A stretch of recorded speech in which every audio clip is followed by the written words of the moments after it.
Yun guys, explain ko lang itong ating P6 head-up unit sa ating Wigo GCVT na 2025 model. Ayan. So ito guys, napakaganda nito. Kasi dito makita mo yung speed mo kapag umaandar na yung sakyan. RPM, syempre, pag nakikita mo bumabagsak. Pag nag 500 dyan guys, kailangan yung paandarin or kailangan yung i-drive ang yung sakyan. Paalisin nyo para bumalik ulit siya sa normal. Okay, dapat kasi laging nasa 800 to 1k yan kapag idle, kasi para hindi siya garalgal. Okay, hindi siya ma-vibrate. Tulad yan, nasa 700 lang, medyo ramdam mo yung konting vibrate. Tapos ito, engine coolant temp, dapat 90 to 105 yung ating temp sa ating engine coolant. Ayan. Tapos fuel, ayan, dyan mo rin makita kung ilan yung consumption ng iyong sasakyan. Kapag umaantar, nag-iiba yan eh. Okay. Tapos voltmeter, ayan, ang ganda oh. Wala kasing voltmeter indicator sa ating dashboard. Ayan, dito mo makita. Kung maganda pa yung health ng inyong battery, dapat hindi siya bumababa or bumabagsak sa 11 point something. Ayan, so goods na goods yung ating battery. Yun ko yung BiLed high beam. Okay, di siya bumabagsak ng 12. Di siya malakas kumonsumo ng battery ang ating BiLed. Ayan, so kung gusto magpa-BiLed, PM nyo lang ako. Tapos GPS, okay. Tapos distance, ayan, 18.4 kilometer yan. Okay, so ang ganda lang kasi kapag nagbibiyahe tayo, minsan di natin alam kung gaano ka layo na kilometer yung tinakbo ng ating sakyan. So yan, nagatid ako sa eskwela dun sa asawa ko. Yan yung tinakbo ng ating sasakyan na Wigo. Ayan, 18.4 kilometer. So malayo-layo rin, balikan na yan. So nandito tayo ngayon sa bahay. Tapos ilang minuto nang naka-on ang makina ng ating sasakyan. Ayan, 57 minutes as of now. So ito guys, maganda rin to kapag nagpapainit kayo ng makina. Kasi makita nyo dito kung ilang minuto na naka-idle lang yung makina. Okay? Kasi pagka start nyo ng engine, mag-on na rin to eh. Itong P6 OBD2 plus GPS. Bakit siya OBD2? Kasi sinasaksak lang siya dito sa baba. Ayan. Tapos yung wire niyan, diniskartehan ko lang. Pinapasok ko dito sa taas ng handle. Ayan, may wire dito eh. Ayan oh. Ito yung wire yan. Gumagalaw. Tapos, yan. Diyan ko pinadaan. Tapos guys, binuksan ko to. Madali lang naman to eh. May auto trim tool naman to kapag binili nyo.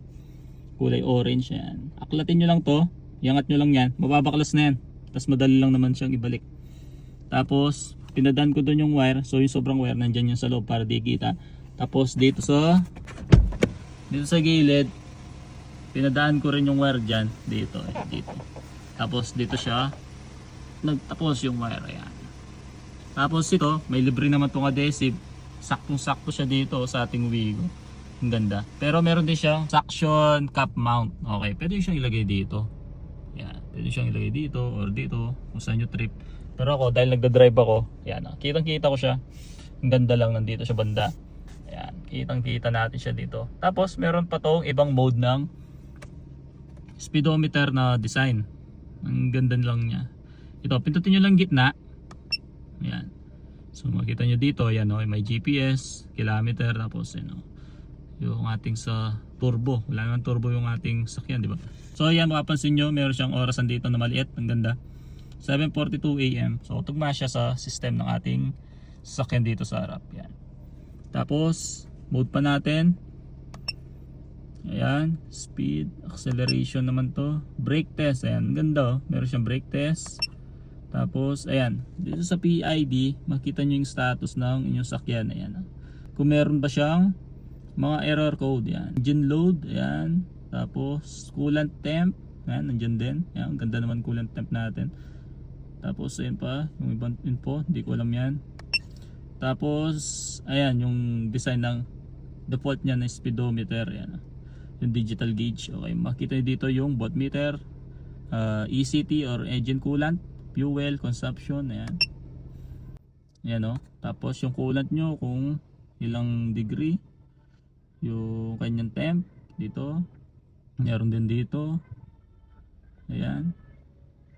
Tapos next.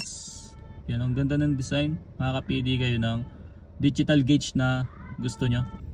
Next pa natin, ayun o. Ganda, di ba? So kung gusto niyo bumili nito, nandiyan lang yung link sa baba ng ating video. Nasa 1k plus lang to eh, napakamura lang. So ayan, balik tayo dito. Ito yung pinaka gusto ko. Ayan. Nakita ko na lahat dito ng kailangan ko na info. Ayan. Napakaganda niya, napaka minimalist ng kanyang size, saktong sakto dito sa taas dito ng ating Wigo. Ayan, di ba? Napaka useful. Tapos meron pa tong OBD. Yung sinasabing OBD to. Itong button pala na to, explain ko lang saglit. Ito, pwede yung mapalitan yung nandyan sa screen. Ayan, pag pindot nyo to, mag-iiba dyan. Ayan o, map, OIT, AF, air fuel ratio. Ayan, makita nyo. Ayan o, TCP, PSI, kilometer per liter. Ayan, nandyan din. CVT, ang dami. ELD, IAT, TPS, Odo. Yan. Ilan ng Odo yung tinakbo ng ating itong gauge na to, nalagay natin. Yan. Average, minute. Ito yung ano, kung ilan ng oras or minuto naka-on yung engine. Distance. Yan. Voltmeter. So, dapat hindi siya magpapares dito. Pipili tayo ng ibang option niya. Yan. Diyan na tayo sa fuel. Ganito rin sa kabila. Ayan, mapapalitan din to. Ito, dito sa gilid. Ayan. Nasa inyo na lang kung anong option ang gusto nyo. So ito na lalagay natin. Ito naman, pipindutin nyo to ng matagal itong nasa gitna para dun sa OBD2 scanner. Ayan. Yun yung mga option nya. Ayan. Return. Pindutin nyo lang to para sa next. Settings. Tapos OBD diagnose. OBD diagnose naman. Ayan. Scan DTC. Clean DTC, auto clean. Okay. Nakakapag-clean siya ng fault code. Ayan. Scan tayo ng may code na ano. Wala, di ba? Okay. Clear yung ating sakyan, walang error. Ayan. So return na natin. Click gitna, tapos punta tayo sa return. Tapos itong settings niya, napakarami dito, guys. Ayan, language setting. Pagkabili nyo nito, yung language niya isuset nyo. Okay, English na lang piliin nyo. Napakarami nun eh. Tapos sound switch, pwede palitan yan. Speed alarm. Halimbawa, umabot na kayo ng 105 km per hour. Okay? Pwede yung iset. Mag-alarm siya, mag-red to. Itong blue na to, mag-red yan, mag-alarm siya. Ibig sabihin, nag-exceed ka na dun sa speed limit na sinet mo. So, meron tayong mga batas. Okay? Lalo na sa mga expressway, na kapag lumagpas ka ng 100, di ba? Pwede kang matikitan. So, yun, napaka-useful niya. Kapag iset mo siya, click yung gitna. Okay? Babag na siya. Coolant alarm. Halimbawa, nasa 120 degrees Celsius na, mag-alarm siya. Okay. So, pwede nating babaan yan, yung alarm niya. So, click lang natin to. Ano? Pwede pababain. Ayan. Gawin natin 110. O, yan. Tapos, click OK sa gitna. Ayan. No. Next, RPM alarm. Mag-alarm din pwede. Tapos, battery alarm. Okay. Tapos, meron din siyang speed adjust. Okay. Tapos, speed offset. Battery adjust, engine size, fuel adjust, brightness. Ayan, pwede yung palitan yung brightness. So, sa akin naka-auto. Pwede siyang palitan yan. 1, 2, 3, 4, 5, 6, 7, 8. Yan, hanggang 8. Click gitna kapag okay na. Atmosphere, CWT unit, speed unit. Yan, pwede nyo palitan yung inyong kilometer per hour ba or MPH. Ayan, nasa inyo. Click okay kapag okay. Ayan. Some distance, power off time. Yan, power off time kapag pinatay nyo na yung engine. Ilang segundo to bago mamatay. Okay. Tapos sleep voltage, time adjust. Yung time adjust naman is babasa naman siya sa dashboard ng yung sakyan. Click okay kapag okay na. Factory reset, meron na siya. Okay. So return na natin. Balik tayo. Ayan. So ayan, okay na, no? Nandito na ulit tayo sa default niya na digital gauge. Napakaganda. Napakalinis yung tignan dito sa gilid. Tapos kapag papatayin ko na yung makina, okay, di pa siya mamamatay kasi nga nakaset to na 10 seconds bago siya mag-off. So, ganyan siya kaganda. So, yun lang. Inulit ko kung gusto nyo mag-order nito. Nandyan lang yung link sa baba. Mag-check out na kayo habang may stock pa. Napakalupit niyan. Hindi kayo magsisi.